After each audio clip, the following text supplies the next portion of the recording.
Buenísimas, buenísimas, buenísimas mañanitas con sol grande. Se ven las montañas, preciosas. Mi Cristo interior salude, bendice a tu Cristo interior, tú que vas a conectarte hoy o mañana, cualquier día.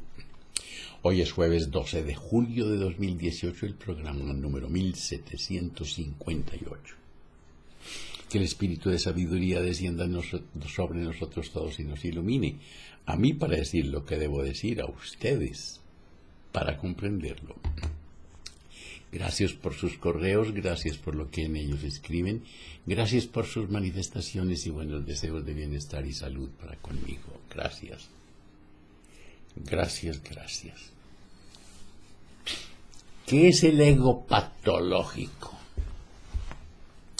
Una lección esencial sobre el arte de vivir que todos debemos aprender es hacer lo que las situaciones nos exigen sin que por ello nos convirtamos en un personaje con el cual identificarnos.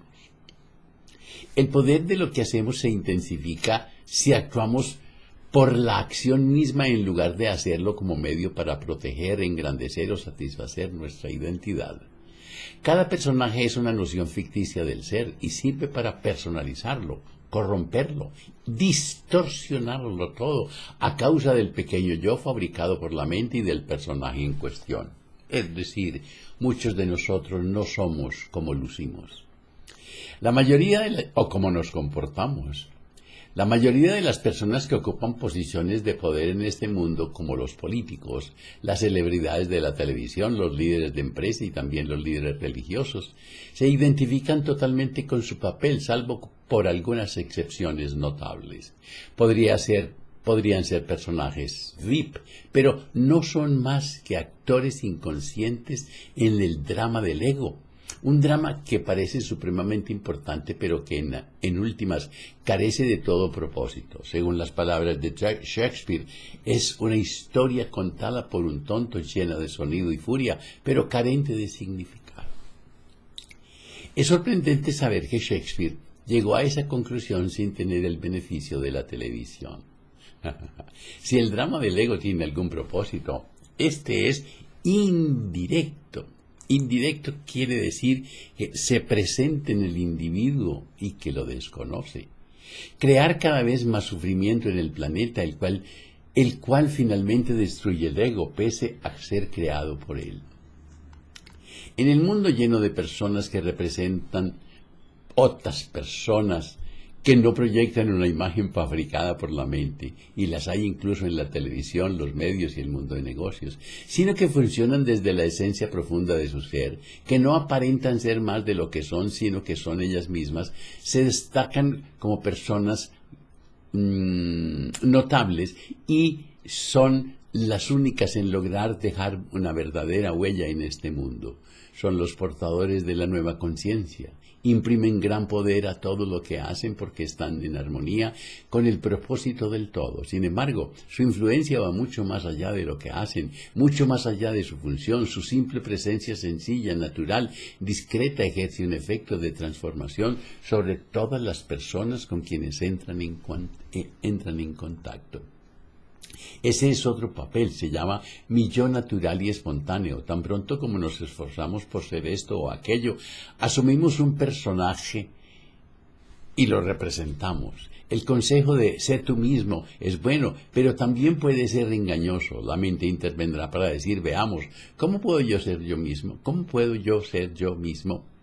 Entonces la mente desarrolla algún tipo de estrategia de cómo ser yo mismo y se inventa otro personaje.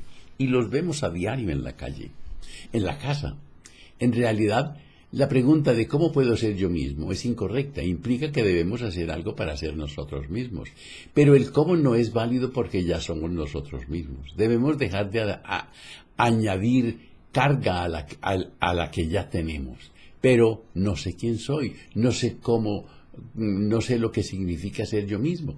Cuando logramos sentirnos totalmente a gusto con el hecho de no saber quiénes somos, entonces lo que queda es lo que somos, el ser que detrás del humano, un campo de potencialidad pura en lugar de algo ya definido.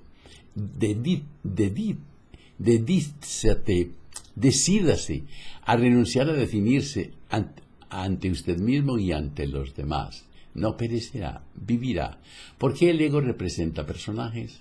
A causa de un supuesto sin examinar, de un error fundamental, de un pensamiento inconsciente, ese pensamiento de no soy suficiente, o el otro peor, nadie me quiere.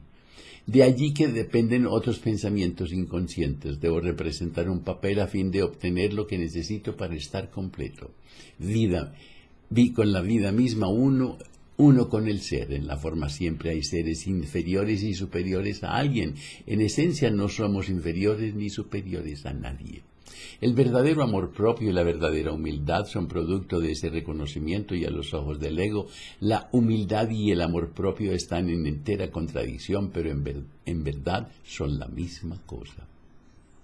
Sin embargo, la persona que está aprisionada en el ego no reconoce el sufrimiento como tal, sino que lo ve como la única propuesta apropiada para que determine una situación. En su ceguera, el ego es incapaz de ver el sufrimiento que se inflige a sí mismo y que inflige a los demás, al otro. La infelicidad es una enfermedad mental emocional creada por el ego. Los estados negativos como la ira, la ansiedad, el odio, el resentimiento, el descontento, la envidia, los celos y demás, no se ven como negativos, sino que se consideran totalmente justificados, además que se perciben como nacidos de nosotros mismos. Esto es implícitamente lo que dice el ego: te hago responsable de mi sufrimiento. El ego no puede distinguir entre una situación y la interpretación o la reacción frente a ella. Podemos decir, ¿qué día más espantoso?, sin darnos cuenta de que lo espantoso no está en el frío, ni en el viento, ni en la lluvia, ni en cualquiera que sea la situación. Ellos son lo que son. Lo espantoso es nuestra reacción, nuestra resistencia interior a la emoción creada por esta sentencia. Por ejemplo, la ira o el resentimiento fortalecen enormemente al ego porque intensifican la sensación de separación, enfatiza lo ajeno de los demás y crea una fortaleza aparentemente inexpugnable de virtud aparente. Si pudiéramos observar los cambios fisiológicos que se producen en el cuerpo cuando estamos poseídos por estos adversos que tienen sobre el funcionamiento del corazón y los sistemas digestivos e inmune, un sinnúmero de funciones corporales, veríamos que con toda claridad que esos estados son ciertamente patológicos. Cuando vivimos en un estado negativo, hay algo en nosotros que ansía la negatividad.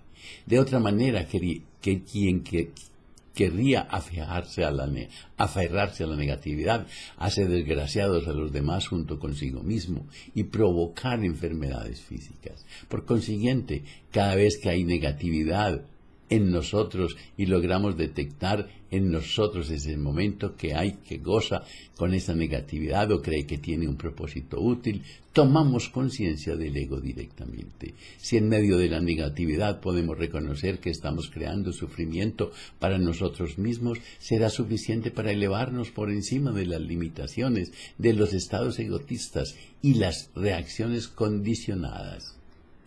La astucia persigue sus propios fines mezquinos. La inteligencia ve el todo más grande en el cual todas las cosas están conectadas. El motor de la astucia es el interés egoísta y su punto de vista es el más estrecho.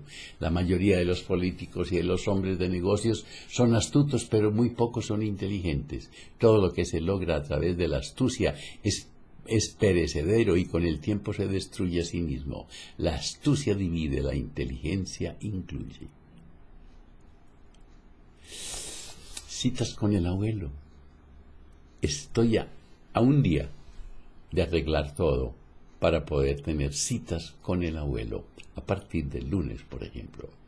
Cuando te abrazas, cuando te quieres, cuando te amas, la vida te abraza, la vida te quiere, la vida te ama. Que la prosperidad, la armonía, la salud, la sabiduría, el amor sean con ustedes y sus familias, conmigo y mi familia. Si hoy tienes un momento de tristeza, de miedo, de celos, de rabia, te da ira, invoca al espíritu de sabiduría, pídele que descienda sobre ti, te ilumine y tú cuéntale.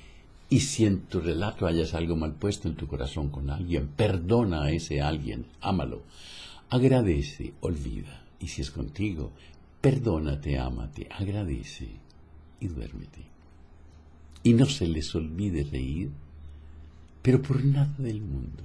No pierdan ninguna ocasión de reír. Hasta mañana.